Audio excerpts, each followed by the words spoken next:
Hybrids are the backbone of our business, and they have been even before the inception of Bully Hill.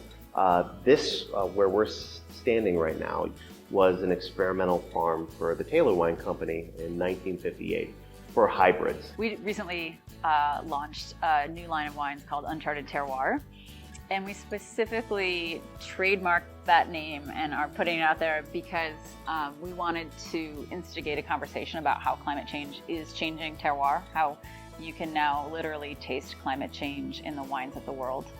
And we also really wanted to celebrate our regionally adapted, climate resilient hybrid grapes, and really, push the envelope and see, if we dote on our Cayuga, if we dote on our Chambourcin, can we push those grapes into the realm of fine wine? The goal with hybrids that we bring into this area are to have the flavor profiles of more similar to a European vinifera, but to have the attributes that allow a native grape to survive in this area. Since 2016, we had this variety. It's just a number. It's called NY81031517. And this is actually a cross between Riesling and Cayuga. Cayuga is also a hybrid from Cornell, so is NY81. And what they wanted to combine is like the winter hardiness from the Cayuga, and then the thick skin from the Cayuga. Having been doing this now for close to 15, almost 20 years, I've seen the elevation of some hybrids and the evolution of some hybrids. We've had a lot done in New York State, especially through Cornell University, that has pushed forward new varieties that can be done in a much more sustainable pathway.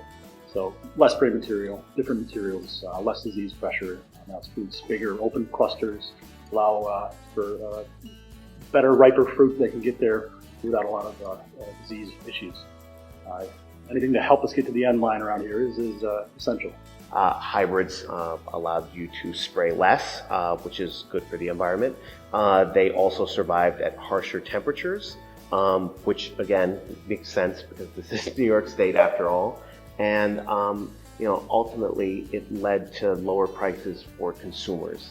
We grow Cayuga and Vidal for the most part, and yeah, they take less sprays per year. They take less machinery going in and out of the vineyards per year. We have them on the umbrella canopy system, so once they're tied and suckered, it's kind of just set it and forget it, which helps with compaction. Spray materials, they're less susceptible to disease, and less traffic just for tractors in general. The less diesel you can burn, the better too. That goes along with keeping our area a little healthier. I describe it as a Gewürztraminer Muscat-Tonal blended but mellowed down. We keep it a touch on the sweet side, so around 25 grams or a little bit above semi-dry, and it really balances nicely with acidity in the aromatics. Seyval is definitely, like for us, a primary blender for a lot of our sweeter whites as well. It's related to the Trebbiano grape, like Trebbiano is going to have like tons of acidity on the back end. It has this gorgeous Granny Smith apple flavor profile, light and perfect for summertime drinking. We also have Vignole, which I tend to love. I think it's a very underrated grape, especially if you get some detritus in there. It carries a high sugar level with a high acid content, finished in off-dry style, which is beautiful, especially with some age on it. It's always a bright salad, a tropical salad, which comes unexpected for people that are tasting it. But once they drink them, they love them. So it's one of those things to get it in the hands of the customer and push it on them a little bit better might help the hybrid program. In my experience, I've noticed that the hybrid reds are really fun to blend with.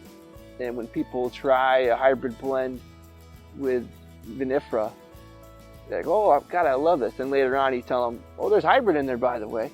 And it kind of blows their mind. So I think, hybrid reds can go a long way What we're seeing with climate change isn't just heat, it's extremes in both high temperatures and low temperatures. That means that we need grapes that can be able to withstand those and survive those cold winters, but also those extremely hot summers. Hybrids have been able to do that. And they did not just stop growing hybrids in 1880.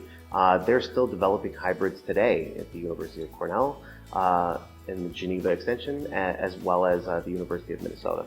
But it's a yes and equation. It is yes, our beautiful vinifera, yes, yes, yes, and some years we're going to have such extreme weather. It's going to be we're not going to have a beautiful vinifera crop, but we might have a beautiful crop of hybrids.